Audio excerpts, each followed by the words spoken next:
Kaunti ya Machakos Wafinya Ndeti airira okwegena kwae ase Kalonzo Musyoka ilyokora ense ya Kenya.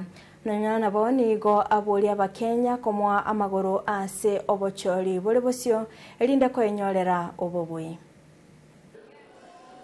And we know by the grace of God, you will be the next president of the Republic of Kenya. Tuko na ndugu yetu Wamalwa hapa na wale wengine. Mheshimiwa Kalonzo, hatujakuja kufanya siasa hapa, lakini hakuna kitu, tusiwe watu wa kutumia Mheshimiwa Kalonzo ndio tuweze kuvuka. Tunaelewana? Maneno ya kutumia party leader imeisha bwana. Kila mtu aingie kwa field ajipiganie, kwa sababu hata Mheshimiwa Kalonzo anajipigania kwa kiti ya nini?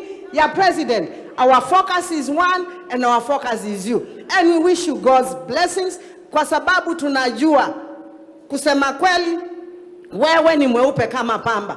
And we are not just talking about you that because you are in charge.